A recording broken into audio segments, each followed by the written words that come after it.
La que dijo que nunca le iba a gustar. Creo que le pagó mal esa novia, ¿verdad? La pone muy mal. Tanto como para caerse, porque huye tanto de ella. El ego aquí, ¿eh? Uno nunca sabe lo que pasa a la otra persona. En verdad sí fue a buscar. Como que cada vez se van acercando más. Las cosas buenas llevan tiempo.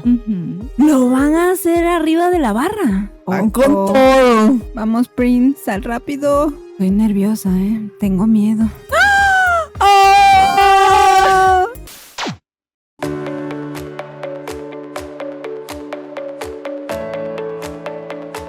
Hola, personitas diversas. Bienvenidas a Mi Mundo Diverso.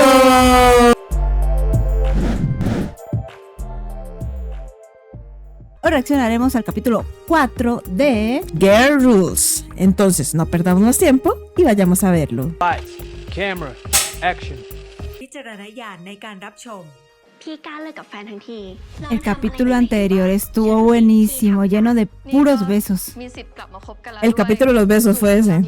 ¿Será que en este también tengamos otro capítulo de besos? Ojalá. Que sea el capítulo de... Oye, y más que besos. Sí, más que besos. Ojalá que en este haya más cama, ¿no? Eso es lo que todas quieren, ¿eh?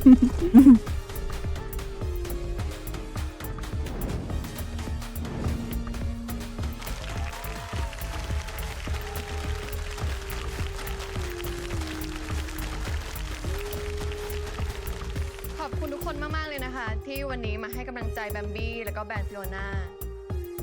พวกงานวิดีโอโปรดักชั่นต่างๆของแบรนด์นี้ทุกคนว่าสวยไหมคะ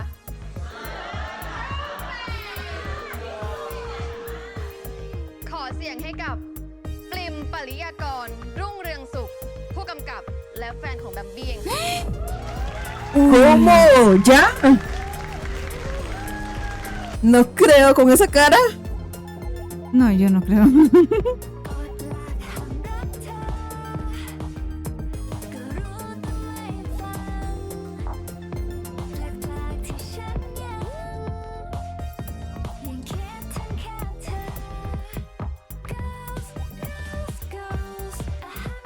Espero que este episodio esté bastante emocionante. Yo también. Porque está muy muy buena la serie. O sea, las tramas de la serie y de los papeles de cada personaje está muy bueno. Sí, llama la atención querer saber más de su historia, ¿no? Ajá. Y también de las actitudes de las protagonistas, que son muy diferentes ahora. Ujú.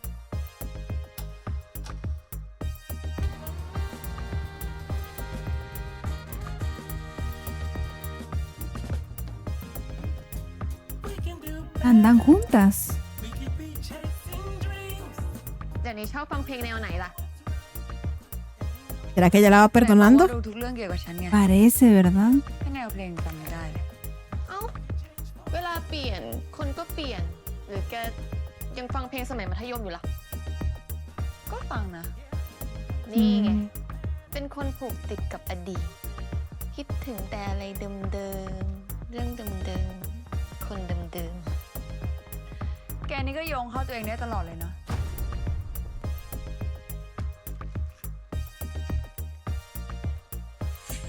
หรือเปลี่ยนฟังแนวดิสโก้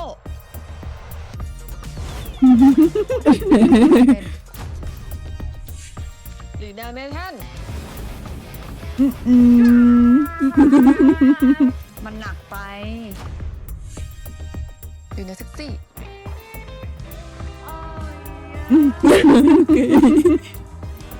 Como que esa forma de sexy es extraña, ¿no? Es una payasa. เลิกเล่นได้แล้วแบบบี้ Creo que eso le gusta a Prim. Que sea así espontánea. Ujú. หรือจะฟัง แนวนี้ แนวแบบฉัน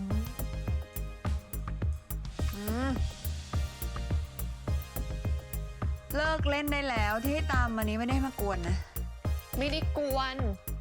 แค่คิดถึงสมัยมหาลัย ตอนที่ฉันนั่งรอแกด้วยแผ่นเสียงที่ตลาดมือสอง ตอนนั้นแกเคยบอกฉันว่า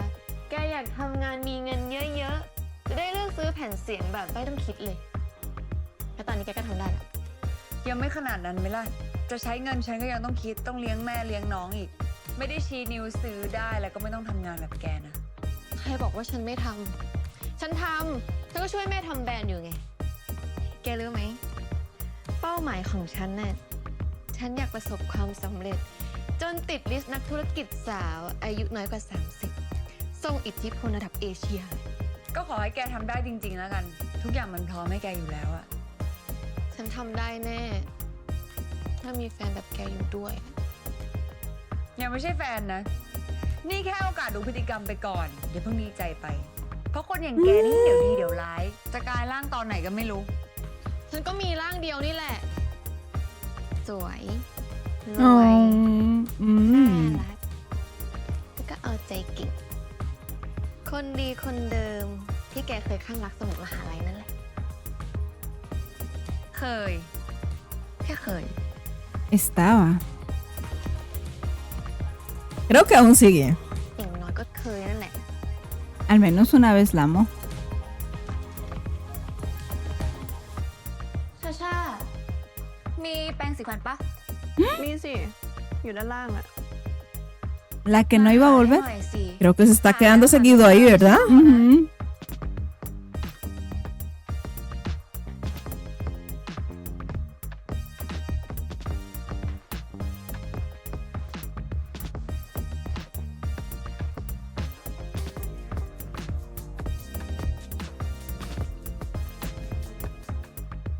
ไม่มีแปรงสีฟันธรรมดาเหรอ ไม่มีอะแปรงไฟฟ้าสะอาดกว่าเยอะ แต่ไม่ต้องห่วงนะ เราเปลี่ยนหัวแปรงใหม่ให้ละ ไม่เคยให้ใครใช้ซ้ ใจ ำแต่เอามาเป็นแปรงประจำของเธอก็ได้นะ วันหลังมาจะได้ใช้อันเดิม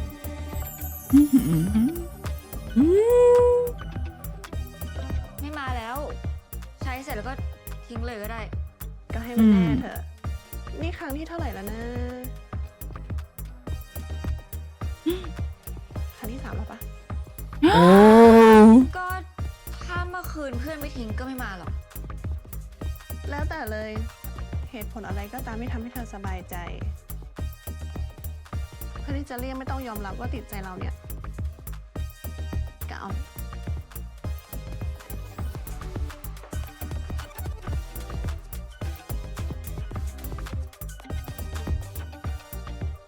La que dijo que nunca le iba a gustar. Mm-mm. เป็นนางแบบนี่ก็เหนื่อยเนาะ ต้องกินแต่อาหารเฮลตี้ ของหวานก็อดกิน ไม่เป็นไร ของหวานก็หาอย่างอื่นทดแทนเอา เมื่อคืนก็อิ่มละ เธอ Oh. ต้องเลิกเป็นคนแบบนี้นะ Algo más dulce. เลย ก็จะให้เราพูดยังไงอะเรายังไม่รู้เลยว่าเราต้อง treat เธอยังไง เธอบอกว่าอย่าเป็น friend with benefit แต่ตอนนี้เราทำแค่ part benefit กัน อีกแล้ว คือหมายถึงว่าการที่เรานอนด้วยกันมันคือ benefit แต่ว่าเรายังไม่เคยเป็น friend กัน Mhm. โอเค ฉันชื่อกอย่า อายุ 24 ปี บ้านขายอาหารตามสั่ง เป็นลูกสาวคนเดียว พ่อแม่อยากให้เรียนหมอ แต่ดื้อจะเรียนแฟชั่น ชอบสีแดง ชอบเพลงร็อก ชอบฟังเรื่องผีแต่กลัวผี เคยมีแฟนนานสุดปีหนึ่ง เลิกกันเพราะแม่งนอกใจ แต่ก็ขักไม่นาน ทำงานดีกว่าเราสวยอยู่แหละ ความฝันสูงสุดคือ อยากมีแบรนด์เสื้อผ้าชื่อกอย่าเป็นของตัวเอง จบ รู้จักแล้วเนาะ ตาเธอบ้าง เราชื่อชาชา อายุ 25 ปี เป็นลูกสาวคนเดียว แม่ส่งประกวดส่งแคสติ้งตั้งแต่อายุ 8 ขวบ มีพี่เลี้ยงเป็นเพื่อน เพื่อนสนิทที่สุดคือผู้จัดการ ชอบสีดำ ชอบเพลงคลาสสิก เคยมีแฟนจริงๆ แค่คนเดียว แล้วมารู้ตัวอีกทีก็คือไม่ชอบมีแฟน ไม่ชอบรับผิดชอบความรู้สึกใคร อยากทำอะไรทำ อยากไปไหนไป ไม่ฝันถึงวันข้างหน้า สนุกกับวันนี้ไปก่อน Creo que le pagó mal esa novia, ¿verdad? Podría ser que sí. อะไร Porque dice que ahí se dio cuenta. Ujú. Que no quería tener una relación. Ujú. เธอใช่เด็กที่อยู่ในโฆษณาแปรงสีฟันตาจระเข้ปะที่ทำท่าแมงกินฟันอะอย่างเงี้ยแมงกินฟันระวังระวังมันอันตราย พอได้แล้วนี่ตั้งนานแล้วยังจำได้อยู่เหรอ เราก็ดูน่าจะเป็นเพื่อนกันได้นะ เธอก็ไม่ได้แย่อะ ก็บอกแล้วไง จริงๆ เราเป็นคนน่ารัก อย่าเพิ่งคิดไปไกล เป็นเพื่อนกันก็ต้องทำความรู้จักกันนะจ๊ะ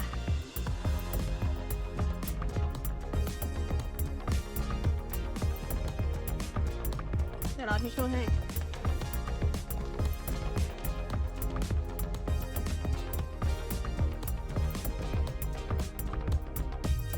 เอาบลูเบอร์รี่ไหม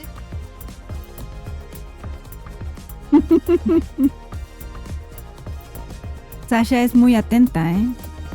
แกเรียกรถกลับไปได้เลยนะ ฉันจะไปหาไอ้มินที่แกลเลอรี่อ่ะ ไปด้วยดิ วันนี้ฉันว่างพอดีเลย ไหนบอกว่ามีงานทำแล้วไม่ใช่เหรอ ไปโฟกัสตรงนู้นไหม แกก็ต้องเรียงลำดับความสำคัญสิ แกก็รู้คนอย่างฉันน่ะเรื่องของหัวใจมาก่อนเรื่องงาน Eso está mal, ¿no? แบมบี้ กลับมาตั้งแต่เมื่อไหร่อ่ะ แล้วทำไม Uy, ไม่ไปงานซีอ่ะ Otra vez ella. ¿quién es Sia? โทษนะคะ เราเคยรู้จักกันด้วยเหรอคะเพมบี้จำเราไม่ได้ไงอ่ะ เราเป้ไง เพื่อนซีอ่ะ ซีไหนอ่ะแบมบี้ไม่เห็นรู้จักเลย ก็ซีแบมบี้ว่าคุณจำผิดคนแล้วอะค่ะแบมบี้จำหน้าคุณไม่ได้เลย อาจจะเคยเห็นแบมบี้ในโซเชียลหรือเปล่า แล้วก็ถ้าเป็นแฟนคลับแบมบี้ขอเวลาส่วนตัวนะคะ เฮ้ย แบมบี้ La pone muy mal. Sí. แบมบี้เป็นไรไหมเนี่ย แก ¿Qué จะวิ่งทำไม pasó? Tanto como para caerse. โรคจิตอ่ะ Ay, no. ฉันว่าไปโรงพยาบาล Se quiere parar y como que sí. Sí se lesionó. แค่นี้เอง Ujú. ฝืนทำไมเนี่ยมันก็เป็นหนักกว่าเดิมหรอก เดี๋ยวฉันพาไปเอง ไป ข้อเท้าแพลงนิดหน่อย ไม่มีอะไรแต ¿Por ก qué huye tanto de ยั ella? งไงช่วงนี้อย่าเพิ่งเดินเยอะ Es que algo hay ahí. Ojalá nos cuenten un poquito más qué pasó. Ujú. หนูไม่ชอบใส่รองเท้าแตะหมอ โอ้ยแบมบี้ O sea, de lo que se แกจะ preocupa. สวยอีกไม่เป็นไร Ni se lo va a poder จัด poner. การต่อเองค่ะ ขอบคุณนะคะ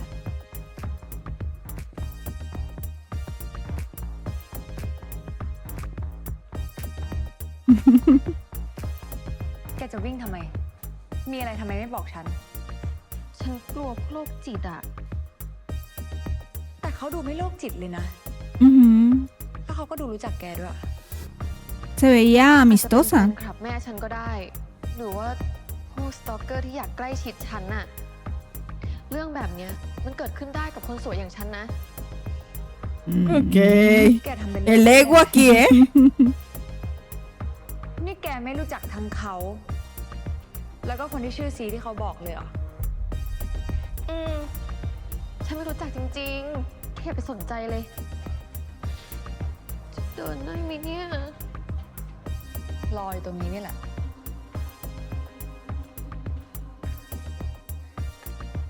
Me da mucha curiosidad saber más, ¿eh? มา ค่อยๆนะ ค่อย Uy,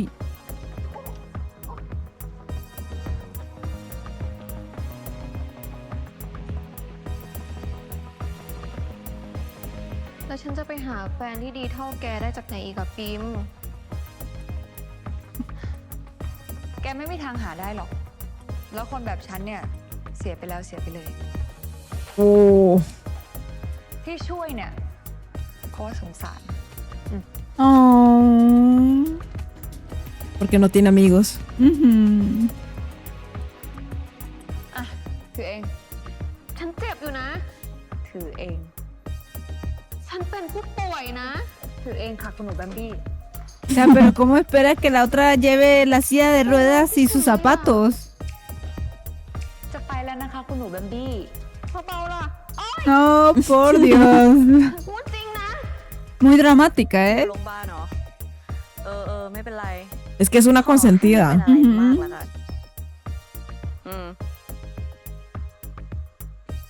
พี่ปิมเป็นไงบ้างพี่ ได้ยินว่าอยู่โรงพยาบาล ไอ้ปิมอะไม่เป็นไร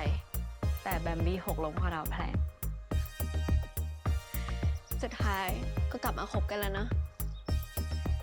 คู่เวรคู่กรรมตรงนี้แหละ แล้วคู่เราล่ะ En realidad. Se están conociendo. พี่จูบแพลวแล้ว เราจะไม่ให้คำตอบแบบนี้เหรอ อย่ามาทำใส่ซื่อหน่อยเลย เราก็วางกับดักพี่เหมือนกันไม่ใช่หรอ แต่พี่ก็เต็มใจติดกับหรือเปล่าล่ะ แพลวเข้าใจนะ แพลวรู้ว่าความรู้สึกแบบเนี้ยมันใหม่สำหรับพี่มาก แพลวเองก็ไม่อยากให้พี่อึดอัด Personitas diversas, ¿a ustedes qué les está pareciendo esta parejita? De Prao y Min. พี่รู้ แต่แกก็อย่าเพิ่งกดดันพี่ Sí, sí, cuéntenos. Queremos saber. En sí, en todas las parejitas, ¿qué tal les parecen cada una? ว่ามัน Cuéntenos. ไม่ใช่เพราะแค่เหงา หรืออารมณ์ชั่ววูบ Tiene razón. แพลวเข้าใจพี่ แพลวไม่อยากให้พี่อึดอัดหรอก แต่ถ้าแพลวล้ำเส้นพี่ไป พี่บอกแพลวได้เลยนะ แต่ไม่รู้สิสำหรับแพลวเส้นมันเบลอมาก ถ้าจะให้แพลวคิดแค่พี่น้อง มันคงไม่ได้แล้วแหละ พี่เข้าใจใช่ไหม งั้นก็ค่อยๆเป็นค่อยๆไปแล้วกัน ให้เวลาเด็กใหม่หน่อย ตอนนี้ก็อยู่เส้นรุ่นพี่ไปก่อนแล้วกันนะ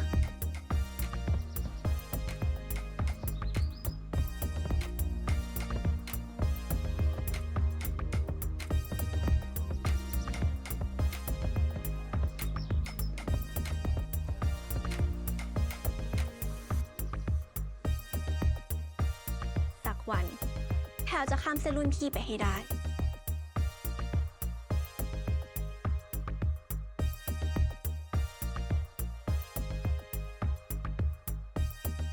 ¿Será que sí la cruce?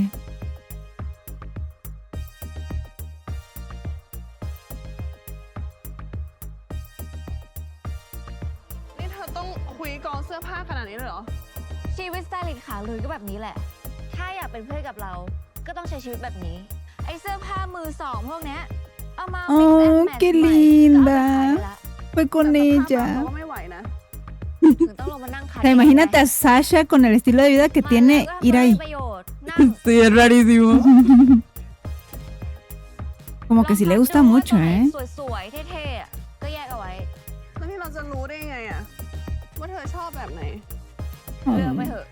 เชื่อเทสเธออยู่แล้ว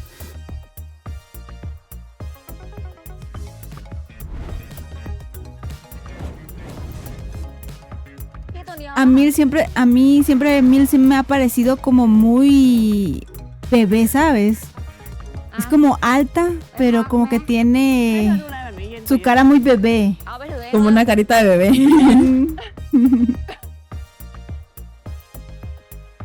Oh. เราว่าเธอไม่น่าเหมาะกับอะไรแบบเนี้ย อย่าเพิ่งรีบตัดสินสิ มือใหม่หัดคุย ขอเวลาหน่อย ครั้งนี้ครั้งเดียวพอ ไม่พามาแล้ว เดี๋ยวผิวลูกคุณหนูแบบเธอเนี่ยผื่นขึ้น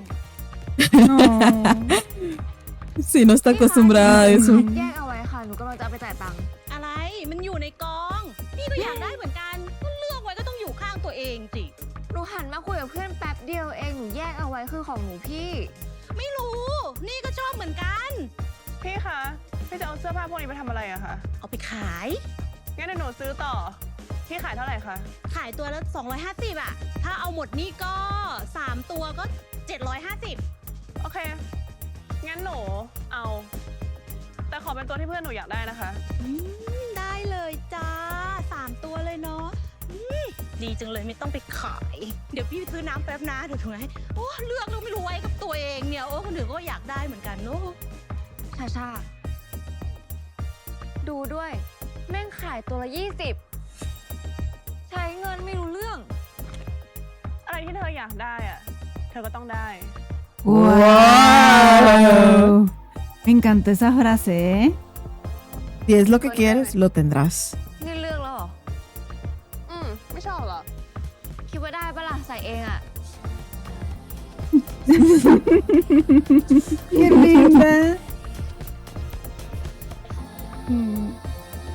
Creo que va ganando puntos ahí. เดี๋ยวพ่อช่วยยกขึ้นข้างบนเอง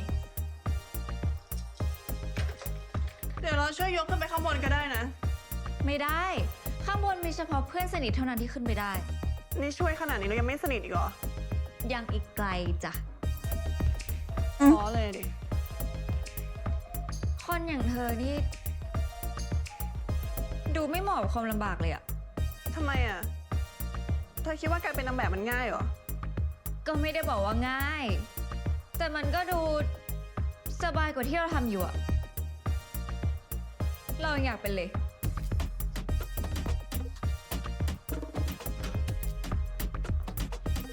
นี่ปะ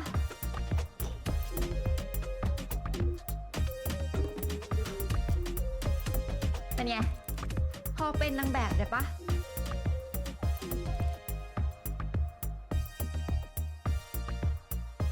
เธอรู้ไหมกว่าเราจะมาถึงตรงนี้ได้อ่ะเราต้องผ่านความเจ็บปวดอะไรมาบ้าง Uno nunca sabe lo que pasa a la otra persona. Sí.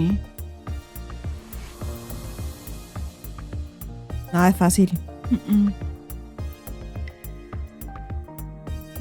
Pero ¿qué trata de decir ahí? O sea, le pone su dedo en aquí y en la nariz. ¿Se operó cómo? No Y eso sé. fue lo doloroso. No entiendo esa parte. รู้นะว่าจำมาจาก Notting Hill อะ ¡Ah! ¡Es una película! ¡Me engañó! แต่เราก็อยากจะบอกเธอนะ ชีวิตเราไม่ได้ง่าย ลองถูกแม่บังคับให้ดูแลตัวเอง คอยปรับบุคลิกภาพ ไม่เคยมีเพื่อน วันๆเอาแต่แคสงาน ลองใช้ชีวิตแบบนั้นสัก10 ปีดูอะเธอจะเข้าใจ เออ ขอโทษ ไม่เป็นไรหรอก เราเข้าใจนะ คนที่มองเข้ามาก็คงคิดว่าชีวิตเราเพอร์เฟกต์อะงั้นเรากลับละวันนี้ได้เป็นเฟรนด์แล้ว ยังไม่ได้เบเนฟิตไหน ชาชา พอไม่มีอารมณ์กลับไปได้แล้ว โอเค บ๊ายบาย Me sentí engañada por Sasha. No, pero tal vez lo que quiso decir es que pues se tenía que cuidar mucho su apariencia. Oh. Sí.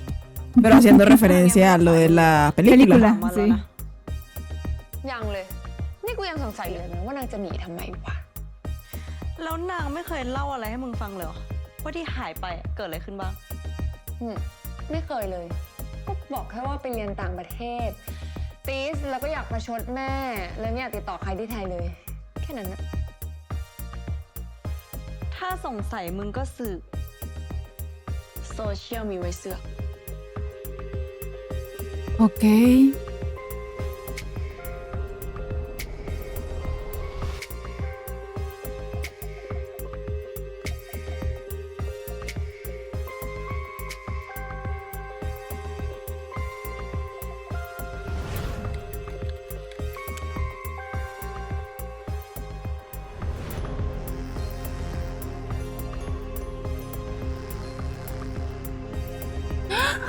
En verdad sí fue a buscar.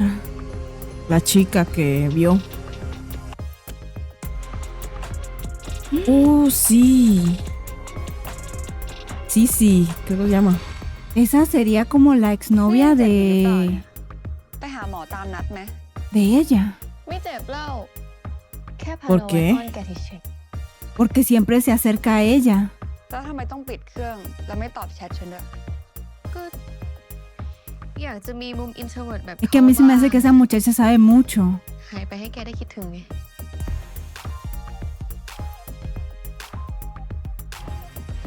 Y ella siempre la ฉัน evita. มีอะไรจะให้แกด้วย เดี๋ยวแอมบี้ No, es que algo pasó con esas chicas, pero no sé qué será. จะเอาอะไรเดี๋ยวฉันหยิบให้ Es que yo siempre he sentido eso, que ella algo oculta. แผ่นเสียงตรงนั้นอะ Y siento que ha de ser como un ex. Mm, Pero no sé por qué. โหแบมบี้แผ่นเสียงหายากทั้งนั้นเลยอะ ใช่ และทั้งหมดเนี่ย เป็นของแก เฮ้ย ไม่ได้หรอก นี่มันของรักของห่วงของพ่อแกนี่ เขาตายไปแล้ว เขาไม่ว่าอะไรหรอก Ok. เอาไปเถอะ แต่รับไว้ไม่ได้หรอก นี่มันต้องหลายหมื่นอะแกเอาไปเถอะ ฉันกับแม่ก็ไม่มีใครฟังอะ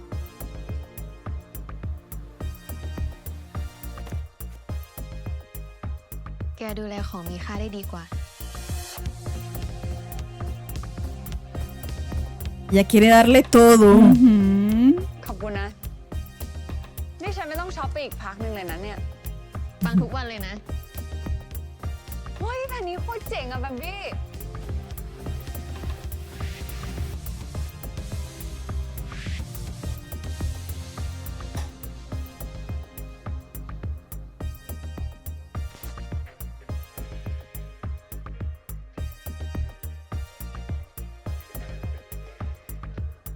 แบมบี้ ถ้าแกมีอะไรแกบอกฉันได้เลยนะ ไม่ว่าเราจะอยู่ในฐานะอะไรอะ ฉันก็ยังเป็นห่วงแกเสมอ เสมือนสื่อตรงไหนนี่ Como que cada vez se van acercando más. Ujú. ชอบนอนแบบนี้จัง Es que las dos se siguen gustando. Ujú. Bueno, se aman. Ujú.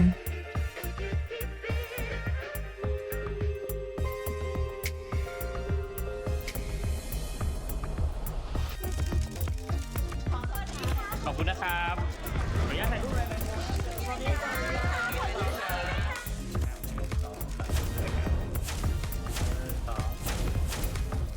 Siempre se ve muy linda, ¿eh? Es muy extravagante. Ujú. ตกลงมึงสืบรู้หรือยังว่านางหายไปทำอะไรมา กูยังไม่ได้คุยกับเขาเลย รอให้พร้อมก่อน ถ้ามีอะไรอยากเล่าคงเล่าเองหรอมั้ง แต่วันนี้นางสวยจริงว่ะ รอก็ปกตินะ Oh. พี่มิน พี่ปิม เอ้าแพลวมาทำงานนี้ด้วยเหรอ พี่ไม่เห็นรู้เรื่องเลย แพรมาถ่ายภาพเบื้องหลัง พอดีพี่มินเขาจัดการให้ อ๋อ แต่ไม่เห็นบอกกูเลยนะ ก็แค่หางานให้น้องไหมล่ะ ไม่ใช่เรื่องต้องบอก งั้นเดี๋ยวกูเอาดอกไม้แพลวก่อนนะ ตามสบาย มึงตั้งใจไว้อยู่แล้วนี่ ในนามบริษัทไหมนี่กูออกใบกำกับภาษีด้วยนะเนี่ย Ok, la va a pagar la empresa. Lo aclara. พี่มิน แพรขอบคุณสำหรับงานนี้นะ ช่วยชีวิตแพรเลย ไม่เป็นไร เดี๋ยวดังกว่านี้จะค่าตัวแพงต้องรีบจ้าง สำหรับพี่มิน แพรไม่เอาค่าจ้างหรอก แพรอยากได้เป็น อะไรเจ้าอะไร ไหนว่าจะไม่ข้ามเส้นไง ก็วันนี้พี่มินสวยอดใจไม่ไหวนี่นะ อดทนหน่อย ของดีต้องใช้เวลา Las cosas buenas llevan tiempo. Ujú.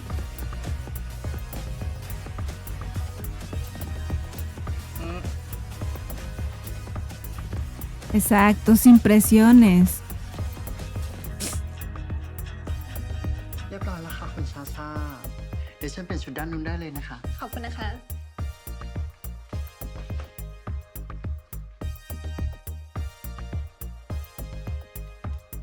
ถ้า แค่ ไม่ได้เจอกันนานเลยนะ ช่วงนี้เรายุ่งอะ อืมคิดถึงนะ ¿Quién es ella? ¿Alguien con que tuvo una aventura? คืนนั้นอะมันโคตรสนุกเลยอะ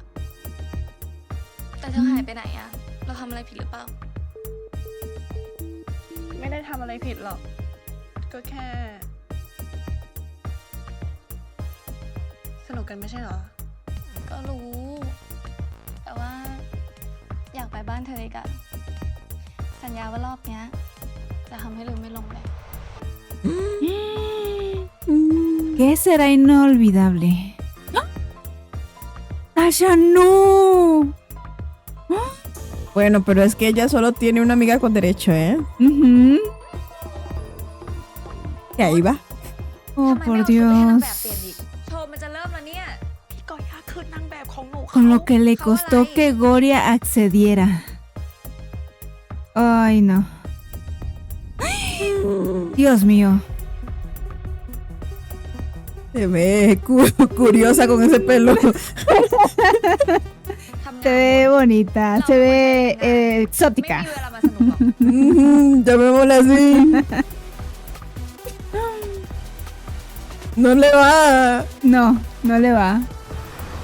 Como que ella es más de su pelo largo. จำดอกไม้ที่ฉันชอบได้ด้วยเหรอเนี่ย แต่เดี๋ยวค่อยให้นะ ให้ในนาม Lady Bird นะ ยังจะมาลีลาอีก พี่โพนี่ Hello Hi sis Congratulations พี่โพนี่ปริมนี่พี่โพนี่เป็นเจ้าของธุรกิจเสื้อผ้าผู้หญิง ช่วงนี้พี่โพนี่กำลังออกคอลเลคชันใหม่อยู่พอดีเลย เขากำลังหาโปรดักชันทำวิดีโออยู่ สวัสดีค่ะพี่โพนี่ปริมนะคะ สวัสดีค่ะแบมบี้เนี่ยเล่าให้พี่ฟังแล้วว่าปริมอะทำแอดของฟิโอนาแล้วก็ทำงานเก่งซะด้วยพี่อะอยากหาคนทำโปรดักชันที่รู้ใจจะได้ทำกันนานๆยังไงพี่ขอคอนแทคแล้วอยากให้คนติดต่อไปนะจ๊ะ ได้เลยค่ะ นี่ค่ะ ขอบคุณนะคะ See you See you มาถ่ายรูปกันดีกว่า พอได้แล้วแบมบี้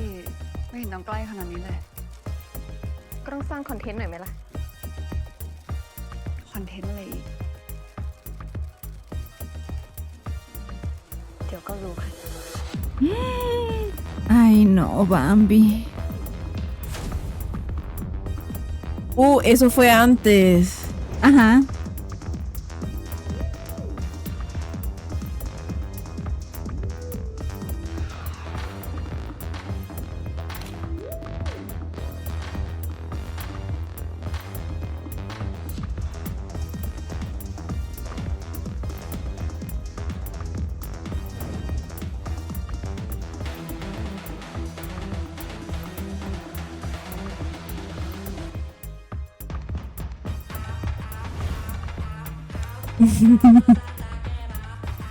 Es muy buena modelo.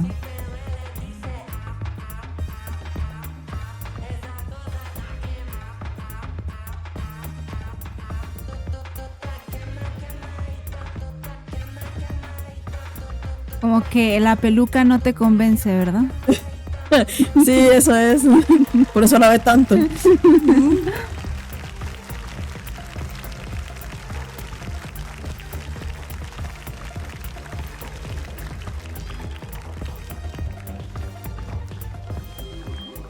ขอบคุณทุกคนมาก ๆ เลยนะคะ ที่วันนี้มาให้กำลังใจแบมบี้แล้วก็แบรนด์ฟิโอนาคุณแม่ของแบมบี้เคยสร้างแบรนด์ยานินให้เป็นตำนานมานานมากแล้ว ตำนานนั้นไม่เคยหายไปไหน แต่จะเปิดบทใหม่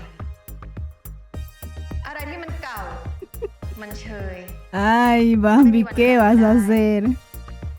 ถ้าเราตั้งใจกับมันมาก ๆ แบมบี้เชื่อว่าวันหนึ่งมันจะกลับมาเป็นที่หนึ่งได้อีกครั้งหนึ่งค่ะ No dijo nada malo. Pero como que la mamá no le tiene confianza. Siempre espera que va a hacer algo imprudente. พวกงานวิดีโอโปรดักชั่นต่าง ๆ ของแบรนด์นี้ ทุกคนว่าสวยไหมคะ Tratando de meter a Prima ขอ ahí. เสียงให้กับปริมปริยากร รุ่งเรืองสุข ผู้กำกับและแฟนของแบมบี้เองค่ะ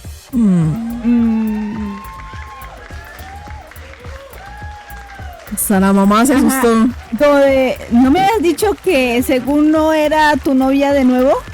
Y te dije que no volvieras con ella porque te iba a arruinar la vida. Y aquí estamos. Ay, no.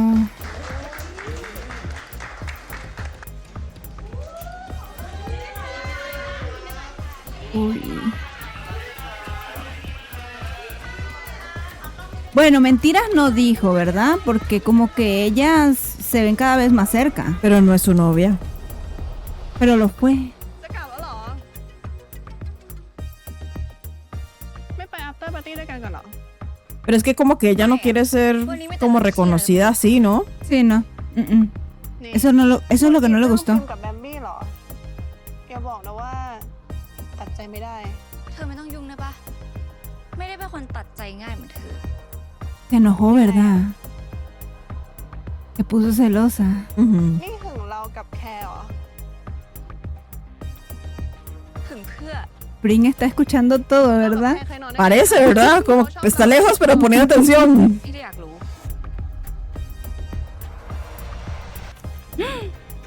Uy, qué emoción. ปล่อย จะกลับบ้าน กับห้องเราได้ไหม ปล่อย Oiga,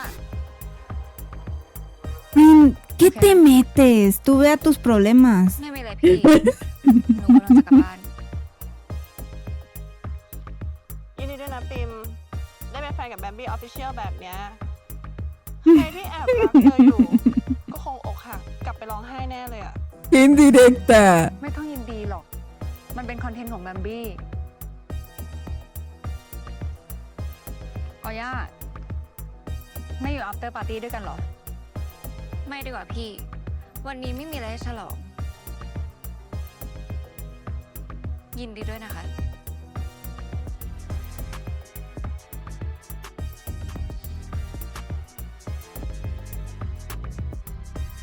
กะจะเก็บไว้ทั้ง2 คนเลยเหรอ ไม่แบ่งกันหน่อยเหรอ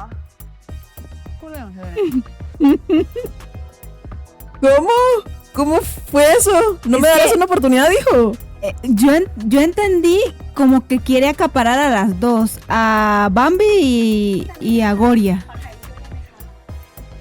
Pero dijo, ¿no me darás una oportunidad? ¿Eso fue lo que dijo? Que ella fuera la tercera. No. Sí, o algo así, ¿no?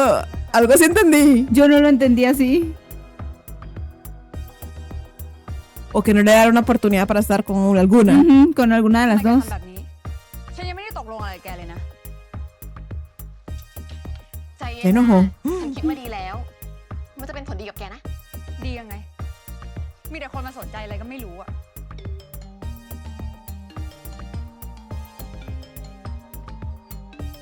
มันเป็นคอนเทนต์ให้คนมามุงแกไง แกวิน ฉันก็วิน มีคนมาสนใจแบรนด์ฉัน ส่วนแกก็ได้คอนเน็กชันมากมายจากงานเนี่ย แต่ฉันไม่ได้อยากได้งานด้วยวิธีแบบนี้ไงแบมบี้ ฉันสู้มาถึงตรงนี้ได้ด้วยตัวของฉันเองไม่ใช่เพราะแกหรือแม่แก Es que ahora la va a conocer por la novia de y la nuera de. แต่มันไม่พอไงปริม คอนเน็กชันพวกเนี้ยมันจะพาแกทำฝันได้เป็นจริงนะ รางวัลระดับโลกอ่ะ แกไม่อยากได้มันหรอ แต่ไม่ใช่วิธีแบบนี้ไง ฉันทำด้วยตัวเองได้ไม่ต้องยืมมือคนอื่น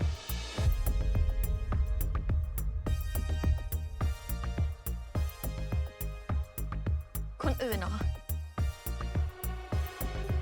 Uy. นี่แกเห็นฉันเป็นคนอื่นเหรอ ทั้งที่ฉันทำทั้งหมดก็เพื่อแกเนี่ยนะ แกไม่เคยทำเพื่อฉันเลยแบมบี้ แกทำเพื่อตัวเอง เหมือนเดิม Oh. Dolió. Aunque por una parte Bambi lo hizo de buena manera. Sí, ella lo intenta. Sí. Lo que pasa que ahora Pring no sabrá si la contactan por su trabajo o porque ella es la novia. Lo hubiera consultado primero con ella. Sí. Es que hace las cosas como mal. Porque la tomó por sorpresa también. Sí. Ah, pobrecito. ¡Oh, llora! Claro que llora. Tiene sentimientos. Es que lo que pasa es que ella los oculta. Sí, porque siempre se ve como que se toma todo como... Así, como que no le importa. A juego. De hecho, siento que tiene un problema con el alcohol porque como que siempre que pasa algo recurre a ello. Pero no quiere mostrar sus ได้ค่ะ sentimientos. พี่ เดี๋ยวแพลวเข้าไปเอาให้ ใต้เคาน์เตอร์ใช่ไหมคะ ได้ค่ะ สวัสดีค่ะ แพลวจะไปไหนอะ พี่มิน เดี๋ยวแพลวไปเอาของให้พี่แอนที่บอสซัม วันนี้ร้านปิดไม่ใช่หรอ พี่เขาฝากกุญแจไว้ งั้นให้พี่ไปส่งปะ ทางผ่านพอดี ทางผ่านนี่อยากให้แพลวนั่งข้างกันแน่ ไม่ต้องมาจีบเลย ขึ้นมา Ella no pierde ninguna oportunidad. เปิดทางให้ไม่ได้เลยนะเราเนี่ย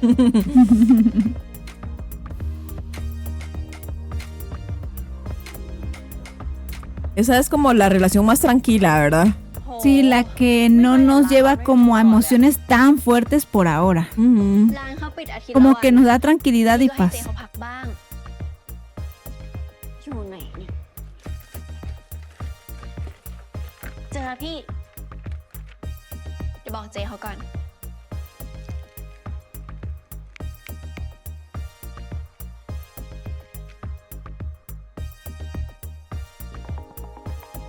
สักหน่อยไหมพี่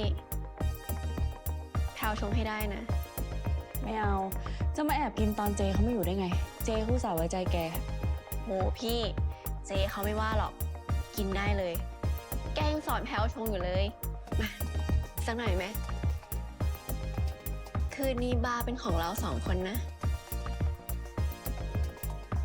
จะดีเหรอ ถ้าไม่ดี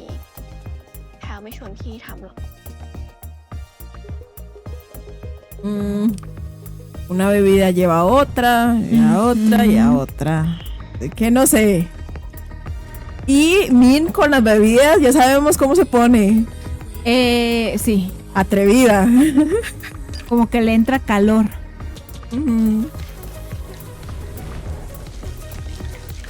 Y eso que iba a ser sin presión, ¿verdad?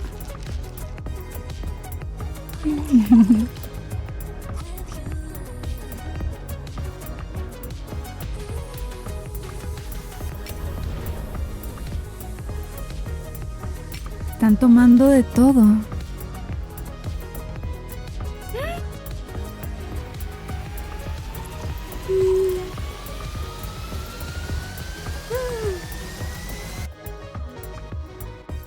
นี่ พี่รู้ไหม เมื่อก่อนนะ แพลวเคยอยากเป็นบาร์เทนเดอร์ด้วย แต่พอคิดไปคิดมา ไม่น่ารอดว่ะพี่ พออ่อนมากเลย ดูออก แก้มแดงหมดแล้วเนี่ย โอ้ยช็อตขนาดนั้นเลยเหรอ ถามจริง ทำไมถึงมาชอบพี่ ให้พูดความจริงปะพี่สวย คนสวยไม่ต้องเยอะแยะ ไปชอบคนอื่นก็ได้ปะ อ๋อทำไมต้องไล่ด้วยอ่ะพี่ก็ชอบคนเนี้ยทำไมต้องไล่ให้ไปชอบคนอื่นด้วย ไม่ได้ไล่แค่อยากจะรู้ว่าตัวเองมีค่าพอไหมให้คนชอบ ไอ้นั่นก็นะ เล่นกับใจพี่ไม่พอ มาทำลายความมั่นใจพี่ พี่มิน แพลวอยากให้พี่รู้ไว้นะว่าพี่แม่งโคตรเจ๋งเลย พี่รู้ตัวปะเนี่ย พี่เจ๋งมากๆ โคตรของโคตรเจ๋งเลย ถึงแม้ว่าวันเนี้ยแพลวจะชอบพี่ เพราะว่าพี่สวย พี่เก่ง พี่ใจดี แต่แพลวก็จะมีเหตุผลใหม่ๆ มาชอบพี่ในทุกๆวัน ถึงแม้ว่าสุดท้ายแล้ว เรา2 คนจะไม่ได้เป็นแฟนกัน แต่พี่จะเป็นสตรีทคนสุดท้ายที่แพลวชอบ Oh.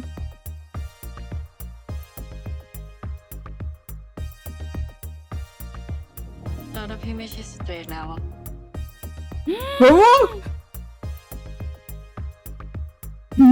Es heteroflexible. Oh. Ella fue la que pasó la línea, ¿eh?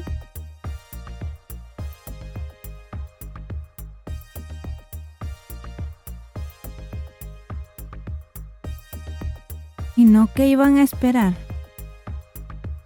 Pues ya esperaron mucho.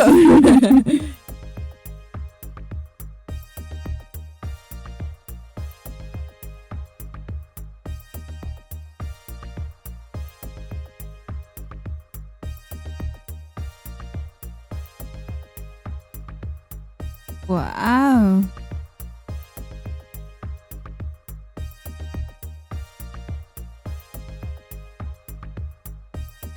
Lo van a hacer arriba de la barra. No habrá cámaras ahí en ese lugar. Yo pienso que sí. Porque es un bar.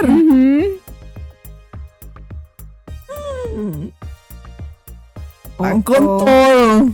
Oh, por Dios.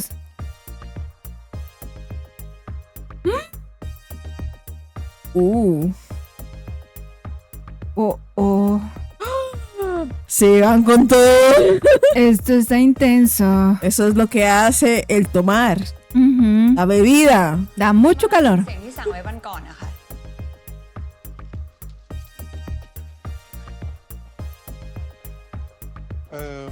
แฟนเราล้มมาวันก่อนนะ เป็นไรบ้าง อ๋อ โอเคแล้วค่ะ No le dijo que no es su novia. ขอบคุณนะคะ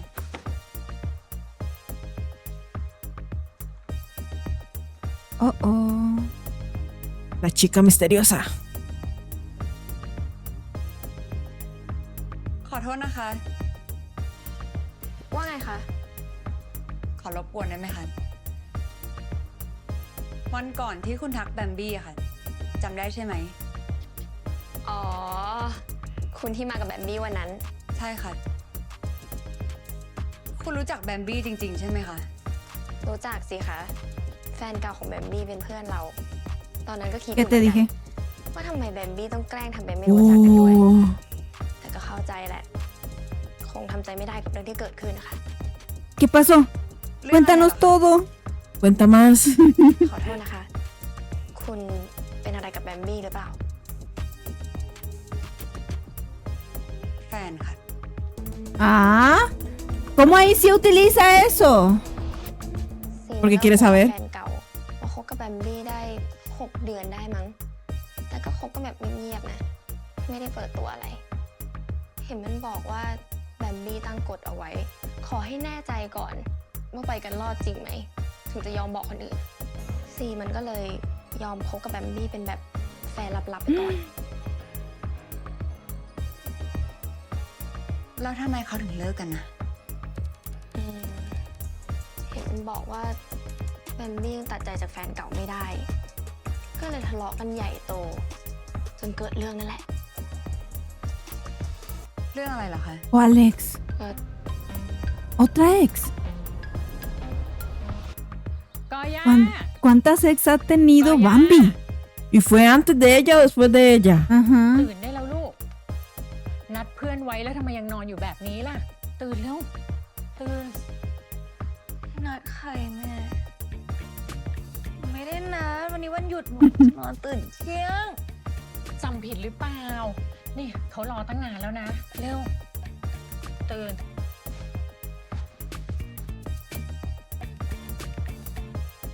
เขาใครอะ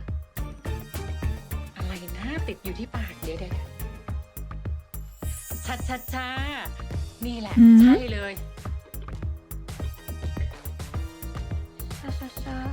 Cha, cha, cha. Cha, cha, cha, es tonto. Cha, cha, cha. Me suena la canción de Cha, cha, cha. ก็นั่นแหละ เหมือนกันนั่นแหละ Es lo mismo, dice. La cha, cha. Cha, cha, cha es lo mismo que Sasha. ไม่ดีหรอกลูก ทานให้อร่อยนะจ๊ะ ขอบคุณค่ะ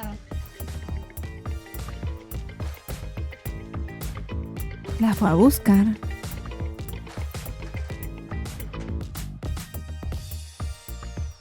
มาทำไมเนี่ย คนจะนอน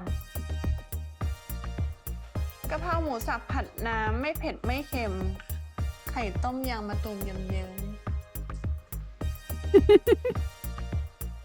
ต้องการอะไร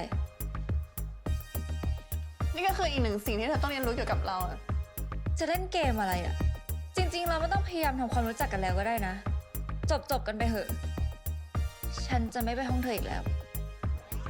ไม่เป็นไร เราก็ไม่ได้ต้องการสิ่งนั้นจากเธอเหมือนกัน เราแค่อยากเป็นเพื่อนกับเธอจริง เพื่อนมันหากันยากขนาดนั้นเลยเหรอ ๆเพื่อนที่กล้าด่าเราเวลาทำผิดหรือเสลอ เราอยากมีคนจริงใจในชีวิตบ้างอะ ได้นางแบบ เรื่องเยอะ วันนี้จะพาไปไหน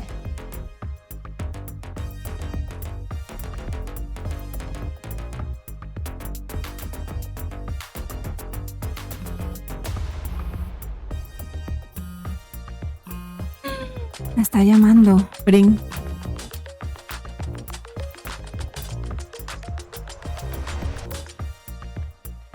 ฮัลโหลแบมบี้ แกไม่โกรธฉันแล้วเหรอ ว่างไหมอะ ออกมาหาหน่อยดิ อะไรฉันไม่ไปหรอก มีเรื่องสำคัญ ออกมาหาหน่อยนะ เดี๋ยวส่งโลเคชั่นให้ ก็บอกว่าไม่ไปไง ปลิม Esto se me hace extraño. ¿Algo bueno o algo malo?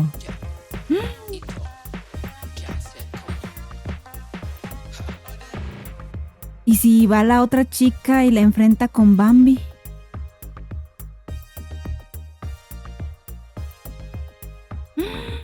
¡Ay, no!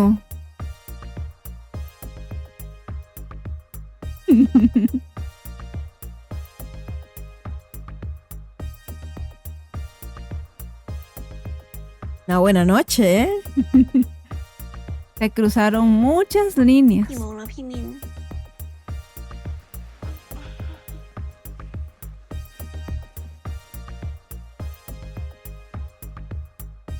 11 โมงแล้ว นอนเพลินจนลืมเวลาเลย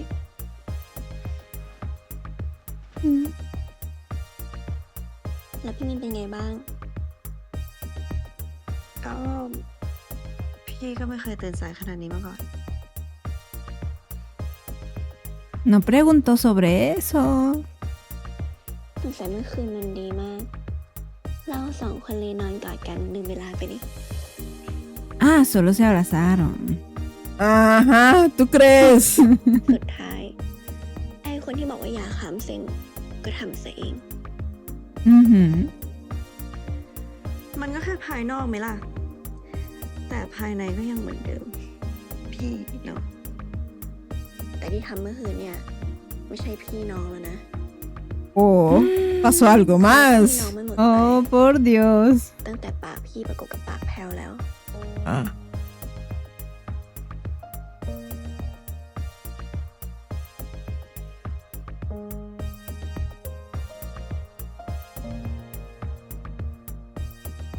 พี่มินหยุดลังเลได้แล้ว มายืนฝั่งเดียวกับแพลวนะ A su banda. อย่าเร่งรัดได้ไหมล่ะ คนมันเพิ่งเรียนรู้ ¿Cuál es su bando? แต่ที่ทำเมื่อคืน No sé. ก็ไม่ได้เรียนรู้แล้วนะ พอพี่ก็เก่งพอที่จะเป็นผู้เชี่ยวชาญได้แล้ว Ming la experta. Como que ella siempre la halaga. Sí. เลย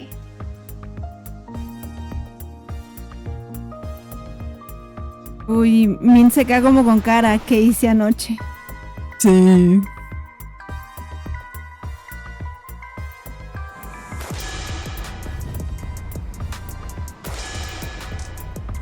Uy.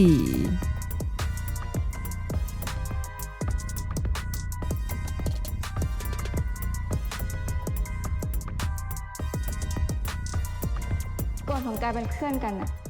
คือไม่จำเป็นต้องให้โอบกันขนาดนี้ก็ได้นะ แต่ตอนนี้ก็ไม่ได้อยู่ในกฎนี้เนี่ย อยู่ในกฎยิงปืน ต้องยิงให้เข้าเป้า มันก็ต้องใกล้ชิดแบบนี้แหละ Que aprovechada. ระวังให้ดี No, นะ es que le está enseñando. จะแทนเป้านี้ ฉันก็ไม่เคยตกเป็นเหยื่อของใครง่ายเหมือนกัน จะคอยดู อะไรที่เราเล็งไว้เนี่ย เราไม่เคยพลาดเหมือนกัน Uy. Yo también no quiero que falles.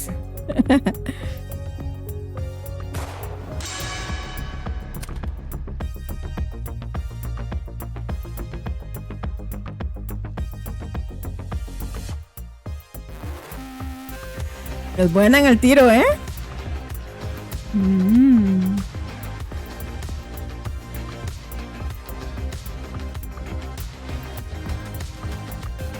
Uy.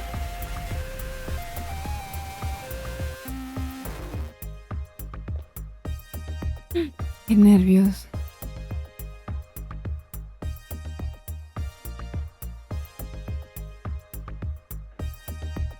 Plim. Vamos, Prince, sal rápido. Ah, esa es la galería donde estuvieron, ¿verdad? Ujú.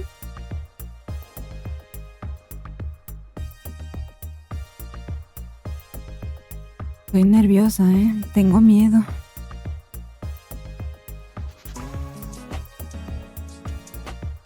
Una trampa.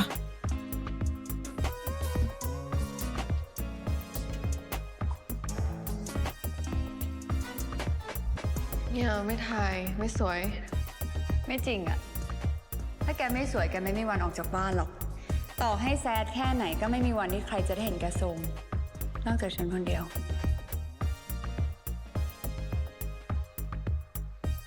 มีอะไรก็ว่ามา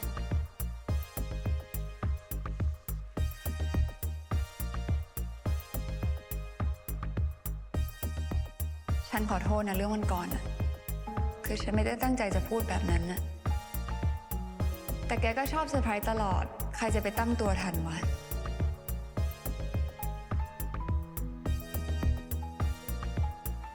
แล้วไงต่อ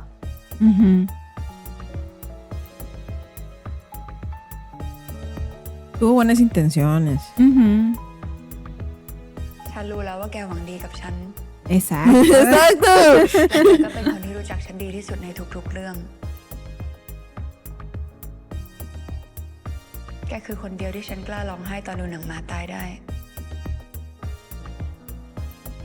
แกเป็นคนเดียวที่อยู่ในเมมโมรีทั้งในคอมแล้วก็ในหัวฉัน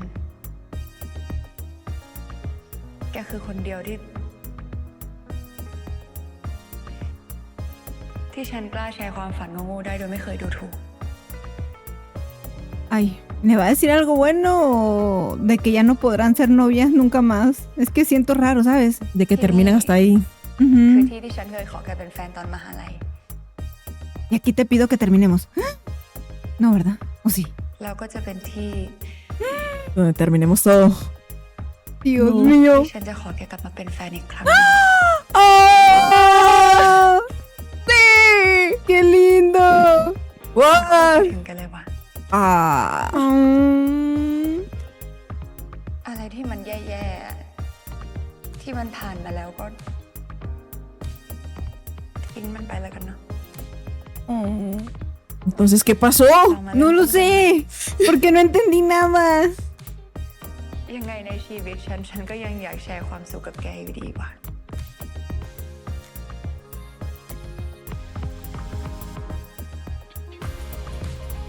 ¿Ah? Ok. Estoy muy emocionada, pero a la vez estoy con incertidumbre. ¿Qué pasó? ¿Qué le contaron? ตัดใจจากแฟนเก่าไม่ได้ ก็เลยทะเลาะกันใหญ่โต จนเกิดเรื่องนั่นแหละ เรื่องอะไรเหรอคะ ก็มันทะเลาะกันบนรถ จนเกิดอุบัติเหตุซีก็เลยเสียชีวิต แบมบี้มันคงยังทำใจไม่ได้มั้ง มันก็เลยแกล้งทำเป็นไม่รู้จักเราไปด้วยเลย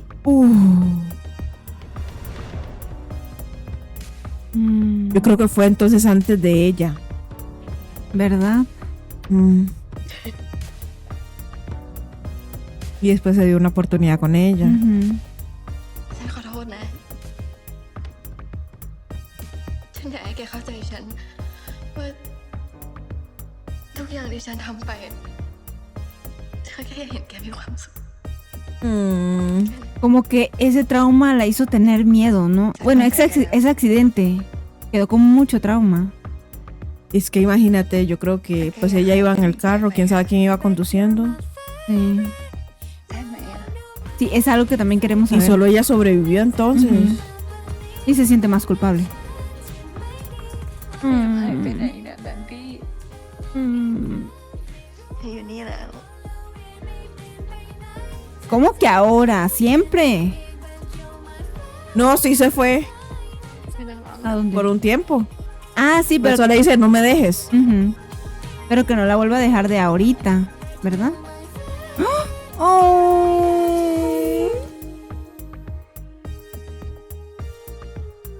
ถ้าฉันรู้ว่ากลับมาแล้วดีขนาดเนี้ยฉันกลับมาตั้งนานแล้ว สเตรทอย่างมึงเนี่ยนะ ชอบเล่นกับใจเลสเบี้ยนเหลือเกิน แต่ที่เธอคอยตามหาเรื่องฉันแบบเนี้ยกูเอาพี่ปิมไม่อยู่หรอก ไม่ได้หาเรื่องอยากเป็นเพื่อน เรียกแพรว่าแฟนแล้วก็ต้องเป็นแฟนทั้งคืนนะ เป็นแฟนฉันไม่ง่ายนะเว้ย เลือกเยอะ Por Dios, Emi. นี่เธอถึงคิสใช่ไหม ตอนนั้นมันดีมากเลยนะ แต่ฉันจะทำให้ตอนนี้มันดี ¡Wow! quedé un poco confundida con las ex de Bambi. No sé cómo va el orden. No sé si fueron 2, si fueron 3. Bueno, la tercera sería Prim, pero no entendí nada. Es que era como que fue pasado, creo. Tuvo una ex, entonces después tuvo la novia y la novia se enojó y iban discutiendo en el camino y después fue el accidente y después creo que vino Prim. Ese pienso que es el orden. Sí. Ustedes nos dirán si ustedes saben más sobre eso, pero yo creo que es así. O sea, sí, también me confundí un montón. Igual durante la serie me imagino vamos a descubrir más cositas, entonces, pero sí estuvo muy enredado esa parte. Sí, yo necesito que en un capítulo me expliquen bien y que sepamos qué fue realmente que sucedió. Y imagínate tú que quién iba conduciendo. Eso también es otra pregunta. ¿La ex o ella? ¿Qué iban discutiendo? O sea, todo eso es como que dice uno, quiero saber, ¿no? Y ahora me pregunto, ¿será que por eso la mamá piensa de esa forma de ella? Oh, sí, que ella es irresponsable y un montón de cosas más por eso que pasó. Y la mamá la culpe de que ella fue la que iba manejando y a lo mejor ni es. Es que no sé, pero igual cualquiera que fuera manejando, pues el problema fue que iban discutiendo y pues pasó un accidente. Y ahora Prao y Min cruzaron la raya, según que sin presiones, y yo vi mucha presión en Navarra, pero siento que esta pareja nos da hasta ahorita paz y tranquilidad, pero creo que vamos a llorar con ellas después. Sí, ahora, no sé, ya pues ya no es hetero, ahora ya pasó al otro bando. Es que era como decía Min, que ella era género fluido, entonces fluido era, ¿verdad? Lo que dijo Prao. Ajá. Sí, como género fluido, sí. Creo que ahora también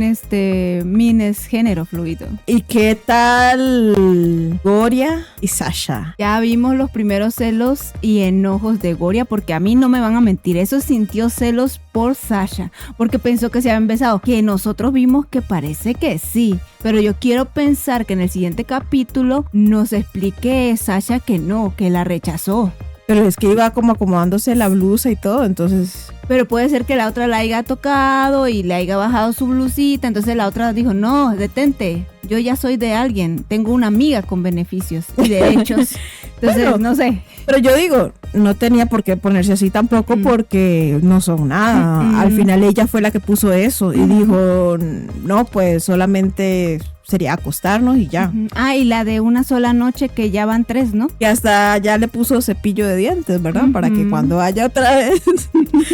Y me encantó mucho que las pudimos ver ya en lo último como disparando. Yo quería ver más de ellas, la verdad quería ver como más potencial ahí, pero nos dejaron como queriendo más y luego nos sueltan la bomba del siguiente capítulo que vamos a poder ver a Emi. Y yo no sé por qué, pero presiento que tal vez puedan juntar a Emi con Bonnie. Sí, con la hermana. Se me aceleró. Muy bueno. Vieras, cuando la vi se me aceleró el corazón, pero así, bombeó a 1000. Sí, o sea, metieron a otra parejita ahí también, porque una es la hermana y la otra pues creo que es como una conquista de Sasha. Pero ojalá que no funcione, que no pase nada, por favor, que no nos traumen con esa otra pareja. Ay, otro beso. No. Sí, no. Y pues esperemos el próximo episodio porque va a estar muy bueno, van a pasar cosas muy, muy buenas. Y bueno, ya estoy con muchas ansias de el otro episodio. Yo también. Bueno, personitas diversas, cuéntenos qué tal les pareció este episodio 4 de Girls. Nos gustaría mucho saber sus opiniones y también por ahí hicimos varias consultas, varias preguntas porque estamos muy enredadas con esta serie. Entonces, si ustedes saben más datos, por favor, déjenlo aquí en los comentarios y los vamos a estar leyendo. Y si les gustó esta reacción, nos ayudaría mucho si comparten este video, se suscriben y dan like. Sí, también recuerden tocar a la campanita para que YouTube les notifique cuando subamos el próximo episodio. Y por aquí les estaremos dejando las reacciones a los capítulos anteriores. Vayan a verlos, no se lo pueden perder, está buenísima esa serie y nos vemos en el próximo video. Adiós.